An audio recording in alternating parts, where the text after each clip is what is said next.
Hi, everybody. Welcome to English Digest. I'm Tom. Hi, I'm Stephanie. It's News Digest today. It's our News Digest unit, and it also just happens to be our all-English unit. So we've given our Chinese teacher the day off today. Oh, really? And we're giving you an extra challenge today by presenting our lesson entirely in English. And today we're going to be talking about something that has to do with clothes. Yeah, fast fashion. I didn't know that this actually existed until I saw something on Netflix. And it was all about fast fashion in the industry. And I was interested in clothes anyway and fashion. And I watched that and I was horrified at just the piles of clothes that were being thrown out and turning into garbage and how it was affecting some of the poorer countries in particular. So we're going to talk about that. Indeed. People are so vain. They want to look different every day. They're not boring like me. I've got the same shirts that I bought maybe 10, 20 years ago. Yeah. They still fit. They're still clean, so I still wear them. But evidently lots of people like to have new outfits every day, and that is causing some problems with fast fashion. So let's talk about some of the problems associated with fast fashion. Let's read the entire contents of today's lesson now one time.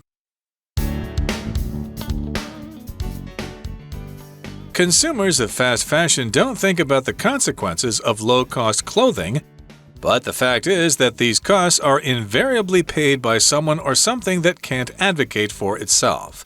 The cheap labor of children lowers the cost of clothing, as do irresponsible manufacturing practices. Furthermore, when too much clothing is produced, it gets discarded in a way that can harm the environment.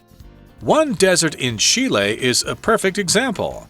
Approximately 39,000 tons of fast fashion merchandise are dumped in the Atacama Desert each year. The Chilean market has a strong appetite for cheap textiles, but even its rampant consumerism can't absorb all of the unwanted inventory of American and European clothing stores.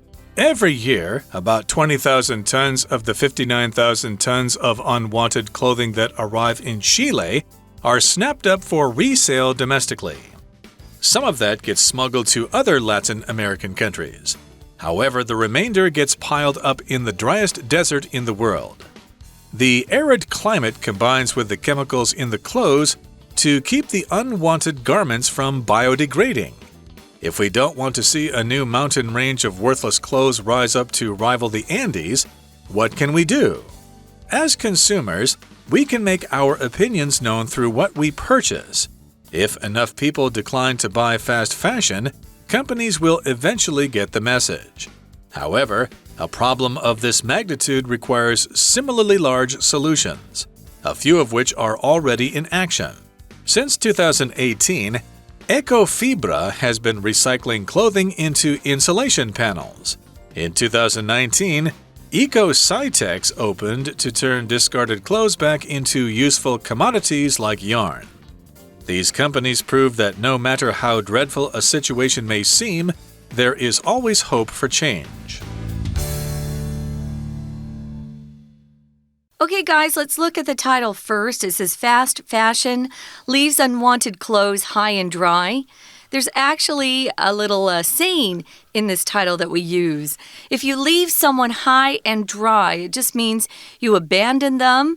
Maybe you were supposed to meet someone and they didn't show up and they had a car. They were going to be taking you around and it kind of left you high and dry. So if you're high and dry, it just means you're in a bad situation. Maybe you're deserted, stranded, or really in a distressing situation. Well, fast fashion is leaving unwanted clothes high and dry.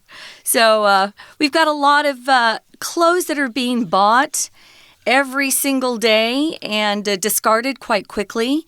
Because usually, Tom, you may not know this, but usually these clothes that are made, fast fashion clothes that are made, they're not made very well. They're not made to last a long time. So they are made out of fabric that can be easily produced, sewn quickly, and so that when people toss them out after a season of wearing them, they don't feel so guilty because they didn't spend much on them. So here in the first paragraph it says, consumers of fast fashion don't think about the consequences of low-cost clothing, but the fact is that these costs are invariably paid by someone or something that can't advocate for itself. So if you're a young woman living in Los Angeles or Toronto or London, you're more concerned about looking your best, okay? So you head down to the local fast fashion outlet. There are lots of those kinds of stores. And you just buy whatever, strikes your fancy, something that will look good on you. And you don't really care what it's going to do to someone else or what it's going to do to the environment. It's just a shirt. How can that harm the environment? How is that going to kill fish in the ocean or something like that? That's ridiculous. I want this shirt, and nothing's going to stop me from getting it. But still, we do have consequences of low-cost clothing. If you produce things that are low cost, you produce other kinds of problems, and those are the consequences. Probably the companies that produce these clothing items will pollute the environment.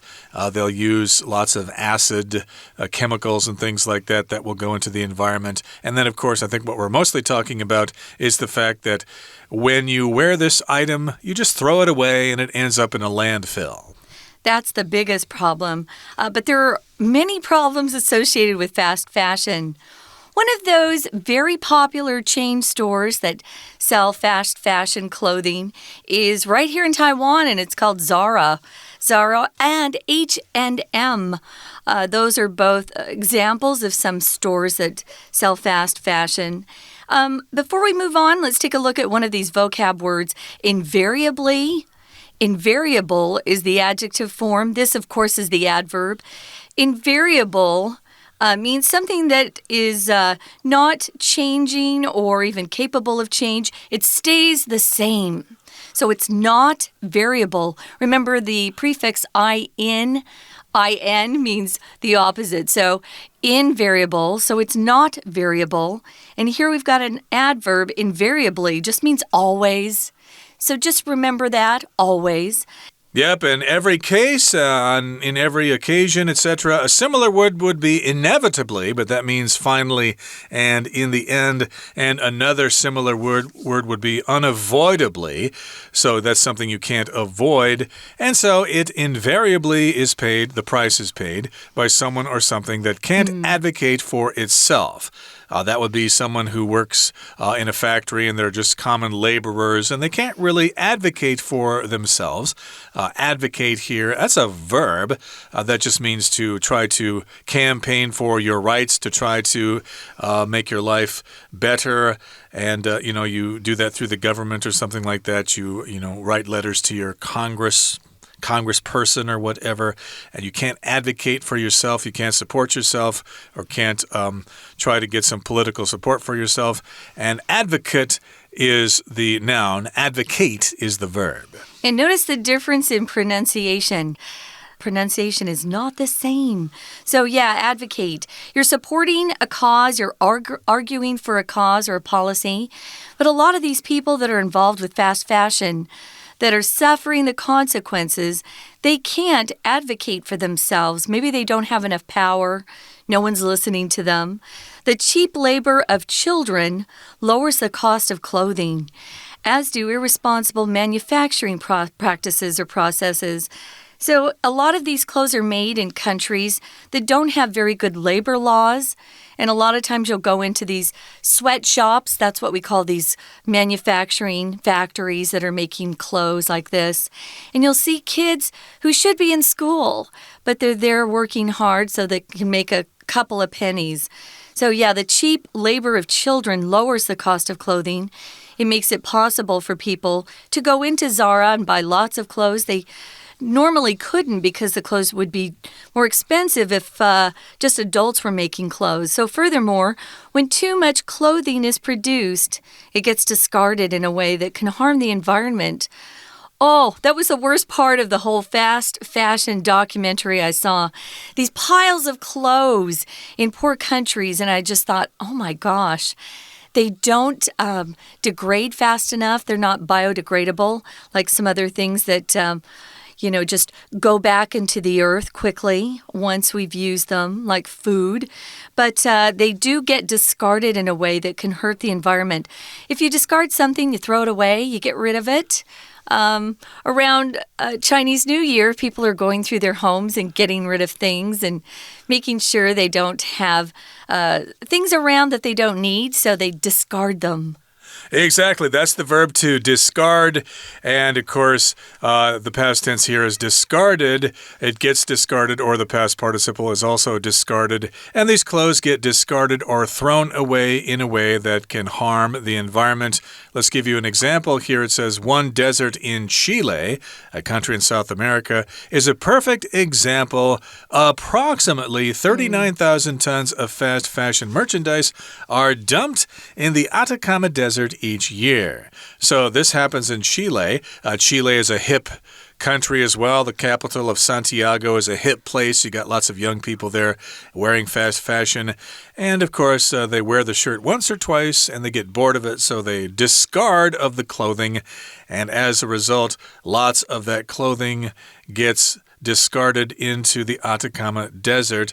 Approximately 39,000 tons of fast fashion merchandise is dumped there every year. Tons are dumped, I should say. That's plural there. Tons are dumped in the desert. So approximately, they don't really know for sure. There's not someone there standing in the desert counting all the clothes or weighing each bucket of clothing, each bag of clothing. So it's an estimate here. Approximately, more or less, 39,000 tons of this merchandise are dumped in the desert each year. And that's the Atacama Desert, which is in northern Chile. And it's quite dry there. It's quite hot there. And I believe it has a high elevation. And that is related to the title here. Fast fashion leaves unwanted clothes high and dry, which is a way to describe the Atacama Desert. That's right. I just wanted to point out you could also use the word roughly. So approximately, roughly. Those are both good words that are synonyms of each other. And we call these places in America where we take our trash, we actually call them dumps, the garbage dump. So sometimes the garbage dump trucks won't pick up everything. And if you have a lot of garbage, you'll just get a pickup or a truck and take it out to the dump yourself. Sadly, they're destroying this desert with all of these clothes that have been discarded.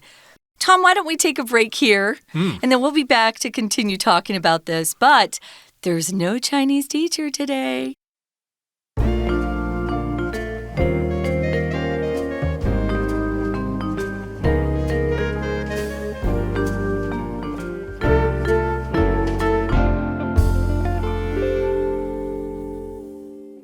Welcome back, guys. We're talking about fast fashion and how it's impacting our world. Some of the consequences of low-cost clothing. Fast fashion are clothes that are made for each new season. We've got 4 seasons in the fashion world. So each new season brings out more new clothes that are modeled by models in New York and Paris and Milan. And then they're made into cheaper versions and sold in stores like Zara, H&M. We have both of those here in Taiwan. Those clothes don't remain stylish very long, though. That's why people discard them. We were talking about some of the consequences. One of the biggest ones is just all of these extra clothes that are being dumped in garbage dumps. Or we talked about one desert in Chile that has a ton of clothes dumped each year. Well, actually, 39,000 tons of fast fashion merchandise are dumped in the Atacama Desert each year. And that's just in Chile. There are probably hundreds, if not thousands, of other places in the world where clothing is being discarded into dumps and landfills or even being sent into incinerators, sending smoke up into the air. So it sounds kind of like it's pretty much bad news, just to make you look your best. Now, here in the next paragraph, it says, the Chilean market has a strong appetite for cheap textiles. But even its rampant consumerism can't absorb all of the unwanted inventory of American and European clothing stores. Actually, we should mention that a writer at our company here, when she quit a year or two ago, she actually moved to Chile. So hopefully she is not contributing to this problem there when living there in Santiago or wherever she is. But in any case, here we're talking about people in Chile who buy those clothes, and that's the Chilean market. And the market has a strong appetite for cheap textiles. Textiles, or textiles, I think some people say it that way, but textiles is far more common. Basically, that just refers to anything that is cloth. It could be clothes. It could be other kinds of cloth, like for curtains or tablecloths and things like that. But for the most part, textiles refers to clothes. Sure does. Yeah, textiles. So you could talk about silk textiles, textiles made in different countries, fabric, cloth, are all textiles. Or you could work in the textile industry. Yeah, if you're into textiles, you're going to be focusing more on the fabric or the cloth. Could be for furniture that you want to use, the textiles to upholster a couch or a sofa. Here we're talking about clothes. Now, finishing off that sentence that Tom started, it says, but even its rampant consumerism can't absorb all of the unwanted inventory of American and European clothing stores. So the Chilean market does love their cheap textiles, but even their own rampant consumerism can't absorb all of the unwanted inventory. Rampant just means something that's quickly spreading. You can't control it. Consumerism refers to the fact that people just like to buy things. Doesn't necessarily have to be clothes. It could be people who like to have a new car every year, or people who are constantly buying new home furnishings. It could be anything. People like to buy things if they have money. So we just can't absorb all of the unwanted inventory. Inventory is a word we use to describe products that a company makes. It's their stock, and sometimes you run out of inventory or you don't have enough inventory, so you have to make some more things. If you go to a grocery store, they'll say, oh, I'm sorry, we're out of stock. Maybe we can give you a rain check. They give you a little coupon to come back and get something at a sales price that they'd been sold out of. They were out of stock.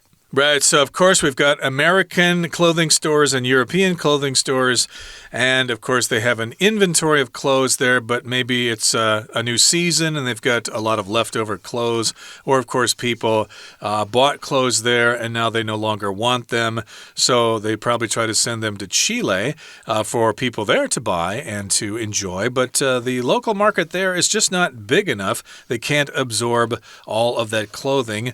Every year, about 20,000 tons of the 59,000 tons of unwanted clothing that arrive in Chile are snapped up for resale domestically.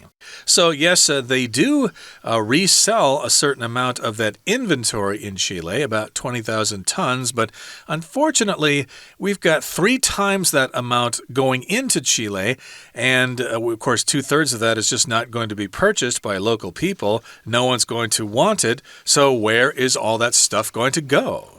Right, so they do get to resell some of this unwanted clothing from America and Europe, but you see here they've still got 39,000 tons that isn't being resold. Some of that clothing gets smuggled to other Latin American countries. If you smuggle something, you're secretly moving something that's probably illegal from one place to another, from one country to another. America, of course, has a lot of people smuggling drugs into the country, but also smuggling people into our country as well who are illegal. So, yeah, that's illegal. If you're smuggling, you better be watching out. The police might be trying to catch you. It says, however, there, they've got the remainder of this clothing that is unwanted. It gets piled up in the driest desert in the world, and that's that Atacama Desert that we've been talking about. Notice here, the remainder.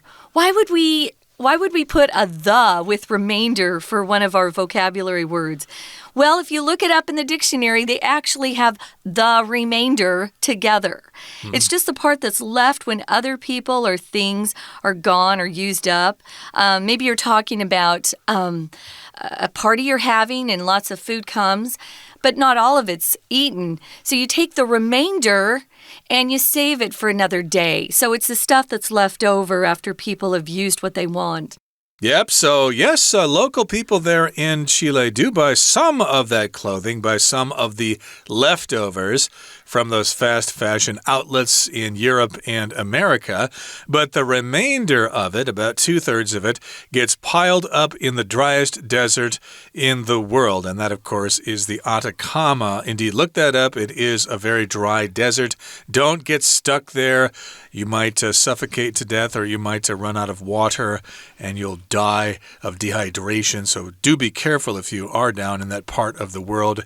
And the arid climate combines with the chemicals in the clothes to keep the unwanted garments from biodegrading. So, of course, it's arid there, which means it's very dry. There isn't much moisture. So it's very arid there. Deserts tend to be very arid places. And, of course, that combined with the chemicals in the clothes keep the garments from biodegrading. Garments just refers to articles of clothing, shirts, trousers, etc., garments. To biodegrade means to return to a more fundamental condition, like certain materials that we buy can biodegrade if they're buried in the ground properly. They'll just return to an original condition. They'll be like soil. And, of course, that will be a nice cycle in the environment. But these garments, well, they will not biodegrade. They'll just sit there. That's right. Actually, our humidity and water in Taiwan actually helps us a lot. Because if you have a dry climate, these things just don't biodegrade very quickly. They don't slowly break down and return to the earth. So I wanted to mention for those of you in fashion, garments is countable. But if you talk about clothing, you can never use an S on it. As you know, you say clothes. But you'll often hear people say an item of clothing, an article of clothing. Tom just used articles, garments. What did you say? You said something. Articles of clothing? Articles of clothing. You don't need any sort of measure word with garments because it's countable, but we tend to hear this used by people in the industry and not those of us who aren't. I would never say, oh, my closet is full of beautiful garments. I would say my closet's full of really cute clothes. So it's a more formal word, but they do use it in the fashion industry. If you want to be heading in that direction, you should learn to use that word. So they don't biodegrade very well, and if we don't want to see a new mountain range of worthless clothes rise up to rival the Andes, what can we do? So here we're talking about that huge mountain range in South America called the Andes. We certainly don't want clothes to be, forming a great mountain like the Andes. That would be awful. Well, of course, the Andes, they are a huge mountain range in South America, so a pile of clothing is going to have to be added to for many, many decades to be as big as those mountains. But still, a big pile of clothing in the desert is something we don't really want to see. No. Something should become of those garments, of those articles of clothing, of those clothes, basically. And as consumers, we can make our opinions known through what we purchase. If enough people decline to buy fast fashion, companies will eventually get the message. So I guess it's up to us, the consumers, the people who buy these products and the people who use these products. We can make our opinions known. First of all, I think most people probably don't know the harm that their clothing wardrobe is doing to the environment.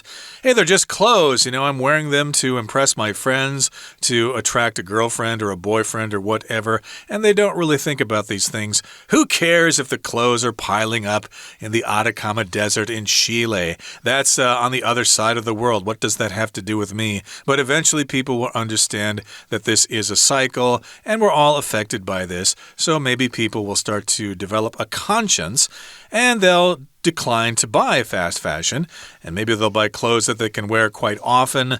Like some clothing stores sell good quality clothing that is meant to last for a long time. I could mention some brand names like Uniqlo, I think, is known for that. They're not a fast fashion company. They make good quality clothes that should be used for a long time. I wanted to mention someone I watch on YouTube who is very much anti-fast fashion. She actually makes clothes by hand, sews everything by hand, or with an old-fashioned sewing machine made in the 1800s. Her name's Bernadette Banner, and she started talking about how long ago, people had very few articles of clothing in their closets because people had to sew them by hand. And making fabric was hard. But because everything's so easy these days, people are buying more clothes than they really can ever wear. So she just recommends, make sure you think about what you're doing before you buy that extra shirt or extra pair of pants. I think women are probably more to blame for this problem than men. Most of the guys I know don't even like to go shopping for clothes. But yeah, it's definitely a problem especially when some of these very poor countries, just to get some money, they're willing to let the more wealthy countries ship their garbage to them. And so it's hurting those people too. Now, getting back to this, it says, however, a problem of this magnitude requires similarly large solutions, a few of which are already in action. I wanted to mention, Tom talked about, you just refuse to buy stuff and then it will send the message to those companies. We have a slogan that you can vote with your pocketbook. If you don't like what a company's doing, quit using them. Don't use them. Don't buy goods from them. And pretty soon they get the message. And that's probably the biggest amount of power that people have, really. Just stop buying from companies you don't agree with. So since 2018, we've got a company called Ecofibra or Fibra, we're not really sure. They've been recycling clothing into insulation panels. When I saw this, I thought, that's a good idea. Insulation goes into your home to keep out the heat and the cold.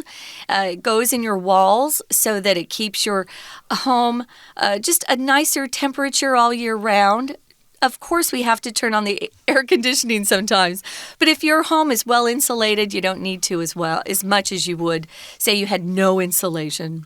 So they're making these insulation panels that should help with that process. Yeah. And in the year 2019, EcoCytex opened to turn discarded clothes back into useful commodities like yarn. That's another company here, EcoCytex.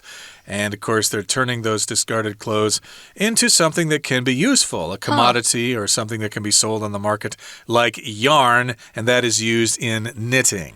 Knitting, crocheting, things like that, where they put different strands of this thread together to produce a yarn. So these companies prove that no matter how dreadful a situation may seem, there is always hope for change.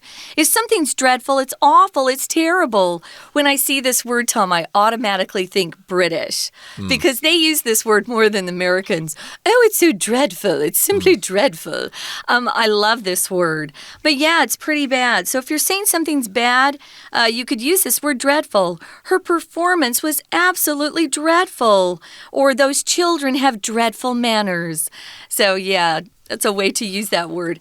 We do use it in America, but the British love it. So if you're watching British TV or film, see if you can pick that word out. Yeah, a couple years ago, I saw the movie Mamma Mia, and I thought, what a dreadful film. I never want to watch this film again. Okay, that brings us to the end of our lesson for today. There's no Chinese teacher because, as we said at the beginning, it's our all-English unit, so hopefully you learned a thing or two about improving your listening comprehension ability and about fast fashion and the downside of fast fashion. And that's it. So from all of us here at English Digest, I'm Tom. I'm Stephanie. Goodbye. Bye.